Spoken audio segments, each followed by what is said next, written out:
And so the question I wanted to pose to you guys is, what if I told you that there was a skill that you could learn and that you can get good at, and you don't necessarily need to go to university or college to learn it? And in fact, if you're able to learn it and harness the skill, it could help you in the modern world that we live in. The skill is called data literacy. And so I just want to set the tone for my speech. And when we talk about data literacy, we're talking about the world of data. As you guys are all aware, we're in the midst of a new era. I like to call it the fourth industrial revolution. We live in a very digital world. All of us have cell phones in our pockets. We all interact with technology from the moment we wake up until we go to bed. And there's so much information that is taken from us: the way we drive, the foods we eat, what time we eat, what time we go to the grocery stores, when it comes to POS systems, how we use our money, where we travel. And a lot of companies and organizations are really, really interested in getting this information from you. It's all public, by the way, so they're not stealing anything. And I sort of wanted to talk a little bit about how we can become data literate. And once we're able to do that, sort of the power of making a compassionate world through data. And so the first part of data literacy is reading data.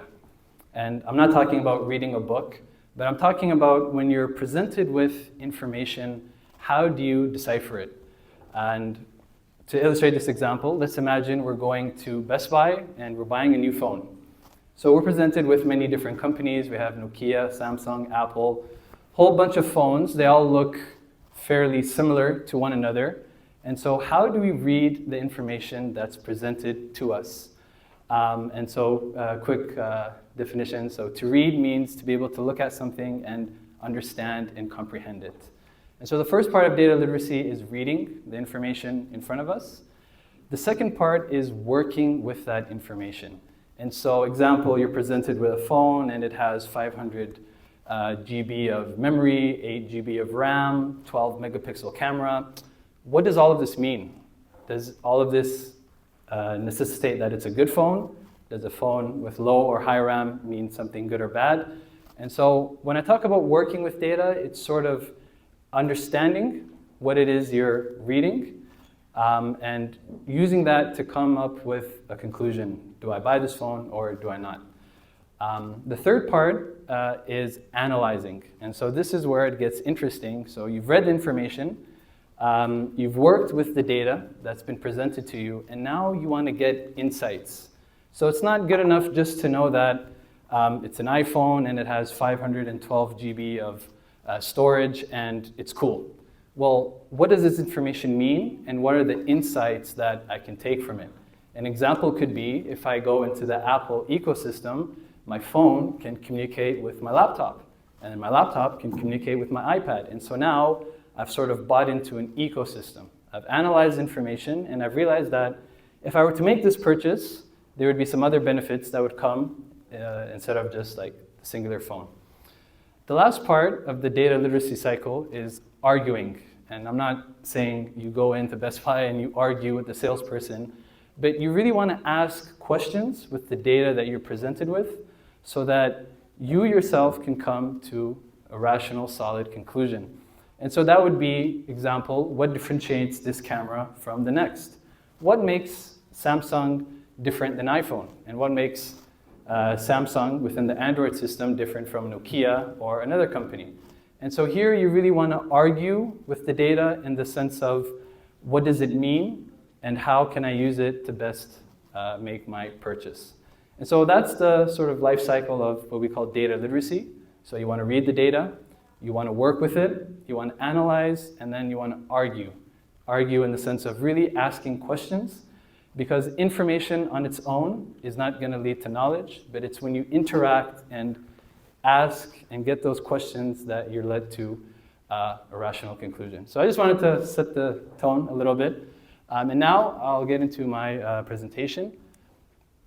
So some of the content is understanding compassion and empathy. Of course, in the sector that we work in, we're all very compassionate people with the line of work that we're in. Second part would be leveraging data for social good. And then third, building a data-driven, compassionate society. So section 1, understanding compassion. I'll sort of skip through this because this is pretty obvious for all of us in the room, but defining compassion, it's the deliberate act of understanding and alleviating the suffering of others. We want to cultivate empathy, and one of the things I want to focus here is challenges to compassion. In the modern world that we live in, we work alongside people that might have very different beliefs, religions, value systems, and it poses a problem to compassion when you work with people that might not agree with you on certain issues. And so these are some of the challenges that come with compassion. Some psychological and social impacts of compassion. I'll sort of skip through this. And so here is where I want to go into the meat. Data as a catalyst for compassion. And so data empathy definition is basically when we use the data that we collect for social good. Most of the time, data is used to maximize profits, KPIs. Stakeholders want to increase their revenue and profit, but how can we use data in our line of work to become more empathetic? And so what's posed here is the data that we're collecting is targeted to the individuals and communities that we're serving. And so an example of this could be where we see that there are a lot of people that suffer from food shortages, and we could say, well, maybe they're just poor, but it could be other factors that lead to that as well. The second part would be empowering insights. And so data empathy enables analysts to bridge the gap between raw data, and by raw data we just mean numbers on a spreadsheet or an Excel sheet, into actionable insights. And so what are the insights that we can take from the numbers that we've gathered? So example, there are 16,000 people that don't have breakfast in Edmonton. Okay, that's a nice fact, but what insights can we take from that? Why aren't they able to have breakfast? What are some of the leading factors leading to that? And so what we really want to do is, with the data that we collect, is get to the actionable insights. And then the third part is preventing stigma and discrimination. And so some of the issues relying data is some people might not be data literate when it comes to our clientele in terms of filling in surveys properly, answering questions as they were intended to be answered. And these all pose a problem because we can make incorrect insights from data that hasn't been collected properly. Okay, so some things about cultivating compassion. And so ways we can become more compassionate when it comes to data is educational initiatives, so starting, of course, with the younger generation in schools, promoting understanding and leadership, and I think with the new change going on with ISI, or the technological shift, it seems like the leadership is definitely moving in the right way. 2, leveraging data for social good. Okay, so this is where it gets interesting. I hope I didn't lose anyone so far.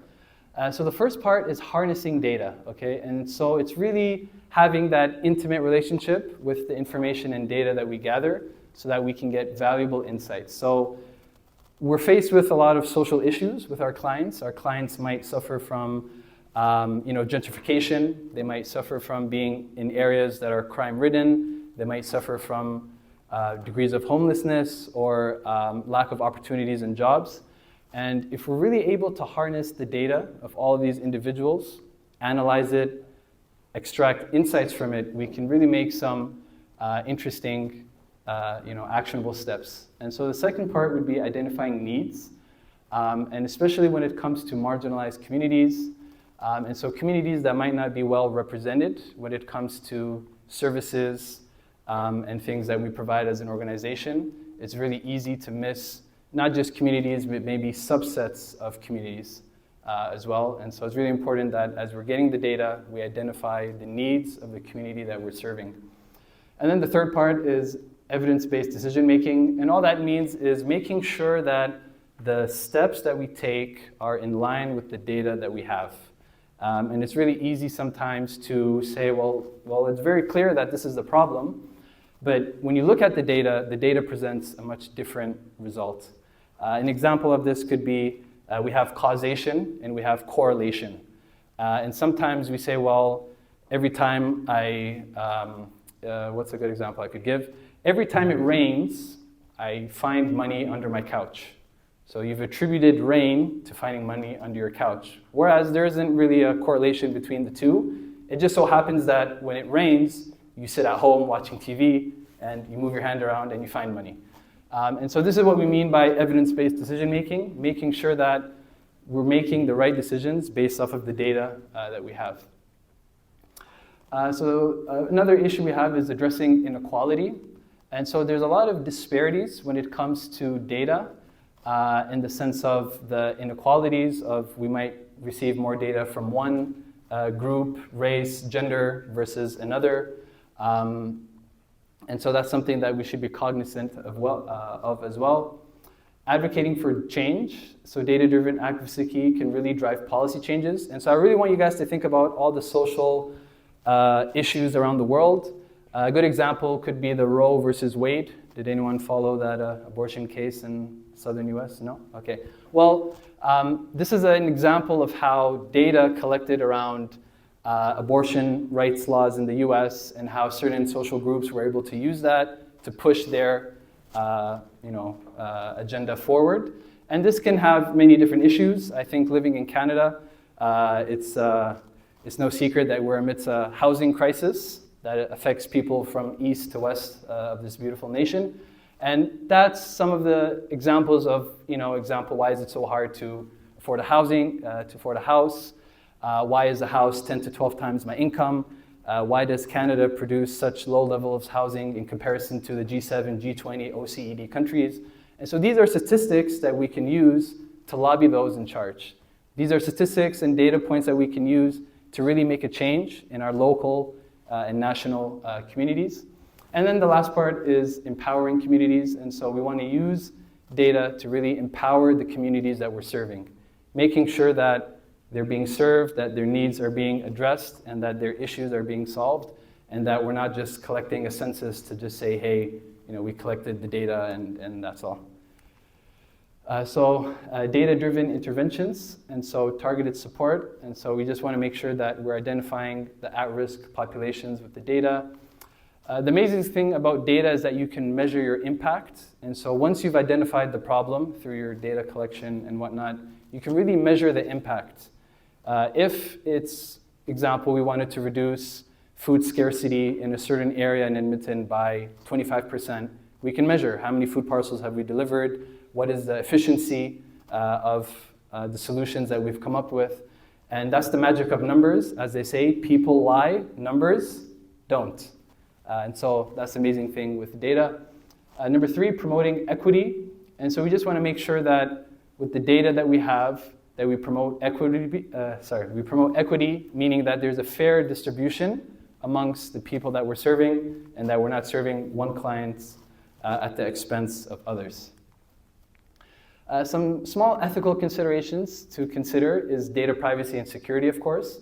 And so as we collect data, and of course all of you guys deal and collect with data in different capacities, some more than others, but we want to make sure that we have the privacy, we're ensuring the privacy of the data that we collect from our clients, and that it's secure in a database and it's not prone to like cyber attacks and whatnot. The second part is transparency, so just being transparent about how we collect the data. So it's not enough to just collect data, but it's what we need to do is be transparent. How have we collected this data, and what are we doing with it? We have to be accountable for what we do with the data. And the last part is inclusive data practices. So just making sure that the surveys or the methodologies that we're using to collect data is fair and isn't discriminatory to certain groups. Great. And so at this point, I wanted to show some examples of the